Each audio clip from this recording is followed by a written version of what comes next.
Hey, this is Bobby with Rocky Mountain Lifts and Equipment. We're here at Acor delivering their second set of mobile columns. One, I thank Shane and his guys for having us in their operation today. We love having these columns here to keep their shop safe, working efficiently, and moving forward. Shane, thanks. Yeah, it's our pleasure. Appreciate it. So what I'd like for you to do is let's go ahead and start the down lowering. Let's lower it down just a little bit. Now is that's offered on this side or? So you've got your up, down, and your unlock. So see, this one's kind of pointing down. Yeah. So go ahead and push that one to come down. Okay, so see how it stopped? And what it's done, it told us that one of them had gotten to like it's low, it was, you know, low to position. So now we know that the vehicle is sitting on the locks. So when the vehicle is completely set on the locks, now you're safe to go ahead and operate and do what you want. One of the questions that we typically get asked at this point is, well, what if I'm over there? Can I use all of them as the control column, or do I have to come back to this one every time?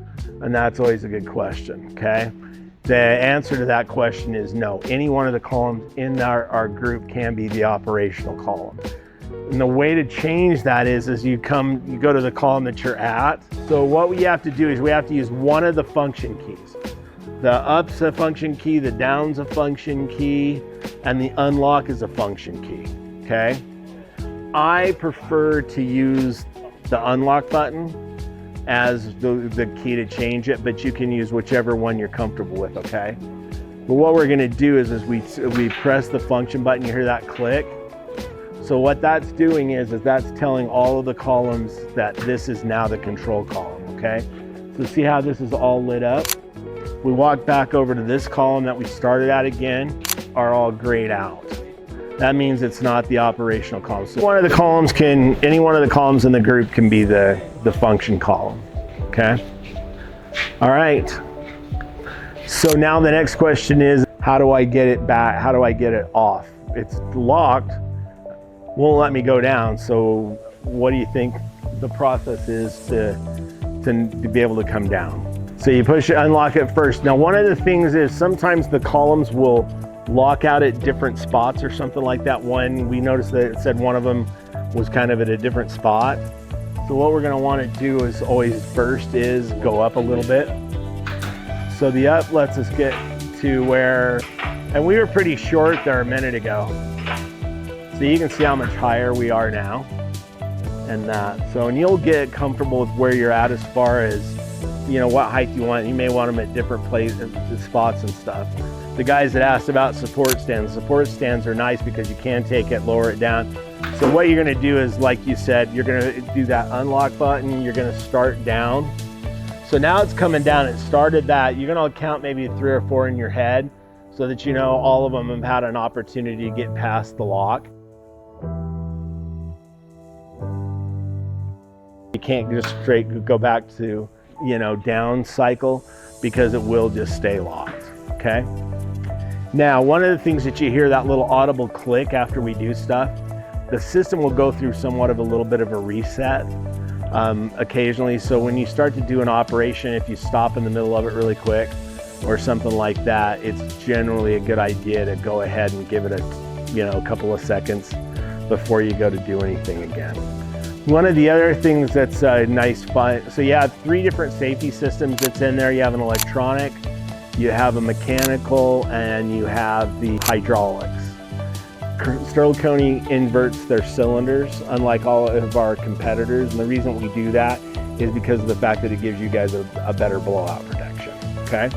What's going on in the shop and somebody goes underneath to start, you know, fixing something, you do have this emergency switch. So the emergency switch, again, will shut everything down. And how we do that is that we just take this and twist it and come off.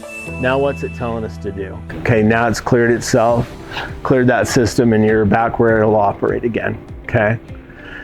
That's if you're walking around the shop and maybe somebody's got a toolbox that's underneath there, they forgot, you know, there's something. Lifting up and crashing into something all the time. Yeah, if you what do you think it's gonna, You know, exactly, that's a good thought. Yeah, somebody's going up and they're going to jam it through the top of the building's not a good deal either. So again, we'll go up a little bit. We'll hit the unlock and start that down cycle. One of the questions I get is can we use these when they're plugged in? And the answer is yes. Up into that yellow to orange range and stuff like that, it's probably a good idea to go ahead and get them plugged in and use them. You do not want to use them all the time plugged in. Using them plugged in all the time will actually damage the batteries. Plug them in like that gets down to a certain point, or just when you're done? Yeah, when you're starting to get into like the yellow, orange and stuff like that, if you start getting into, you don't want to get into the red for sure. If you start getting into yellow, orange, go ahead and plug them in. Once they get to where they're fully charged, then go ahead and unplug them. Let them come down into like that orange, because that helps with the battery health and stuff like that. Yeah. The biggest thing is make sure you visualize the tires and stuff like that. The treads on this one right here must be like newer than some of the other ones or something, and that's why it wasn't, you know, quite as it was, you know, happier at that wider spot, and that's okay. Yeah, could be. One of the things that you do when you do change those, if you're going to change the width of the forks, the thing you want to do is you want to go left, right, okay? So you don't want to take and do the full adjustment on one. If you're going to, like, say, come in two, don't come in two on one side. Come in one on that side, go to the other side, come in one on that to narrow them down. So if your tire pops, the main thing that you're doing as far as like the tires is you just want to make darn sure that rim's going to get caught. So it'll drop down, it'll catch it on the rim. You can raise it up just a little bit, put a support stand underneath it, and then go ahead and take that column and lower it away from the vehicle and stuff like that, or lower it down a little bit, put support stands underneath it, use that to hold it, change the tire out. That way, you know, it's not all the way on the ground, you don't have to mess with that, so you can get to the height where you're comfortable taking the tire off. So.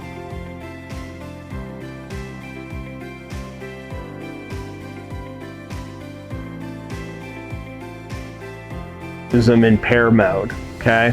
And to do that, we go from our control column here. We're gonna select the operation, what we wanna do. So let's say this, we wanted to drop, you know, put a support stand underneath this side and drop this wheel off the vehicle. What we would do is we would just go tap single mode, and now it's asking us questions. Now, one of the things that you'll notice on this is if the column, like when we checked the group that we were doing 4 of them, when it gave us that question, so the question will have a green illumination on. That typically means that it feels like the system itself identifies that as a super safe operation. So on this one, we're going to go to single here. It's giving us a cautionary, but yes, that's what we want to do. So what it's doing right now is it's telling all the columns we're only going to use one. We're only going to use one each column. So now if we walk down and we look at this one, we're in single mode. So is this one colored now? So that means we can use this one as the control column now too. What we're gonna do, we're gonna come back to here where everything's lit up. We're gonna go and go here. Yeah, we wanna do that. We're gonna say yes. Now what it's doing is what's it telling us?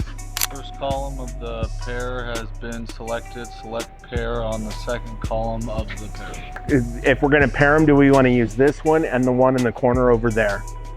Do you think that's a safe practice? I think you're okay using 2. But to make it completely safe, we only want to use, I got my hands, you only want to use them on the same axle. That's what makes it safe. So then what we're going to do is we're going to walk over here. We're going to hit the check mark again. So now these 2 columns have identified that they're paired.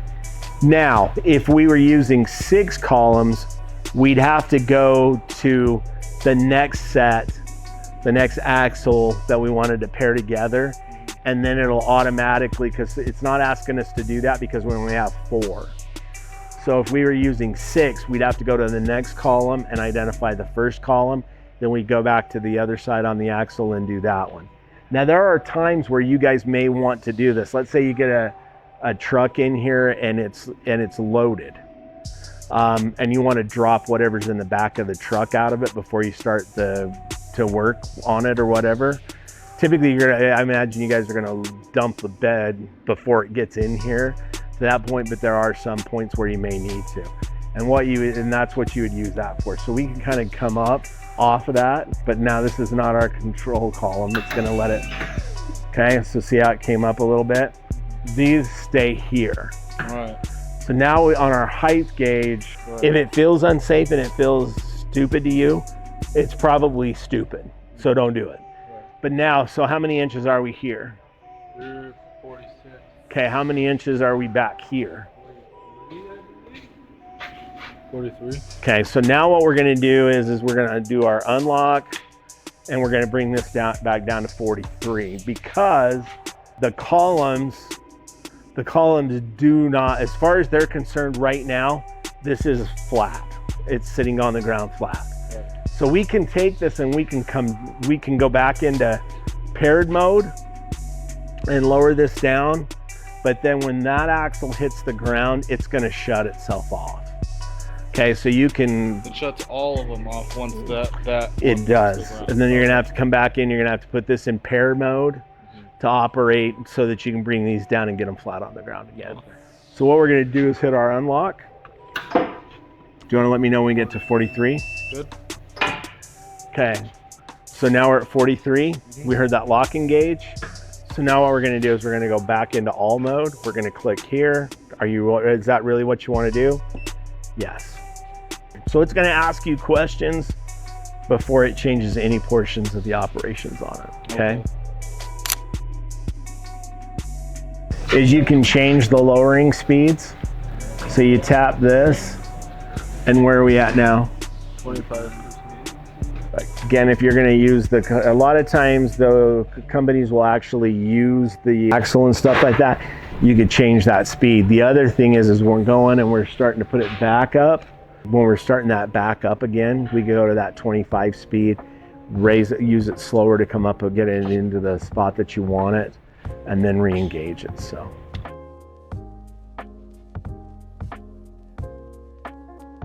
Any one of the columns in these spots in the bottom here, that would be a sign that you got a little bit of a hydraulic leak somewhere in the system and stuff like that. So that'd be something that you'd watch for, okay? So you take and kind of keep them wiped down and those kind of things and stuff like that. That allows you to see stuff as it becomes something.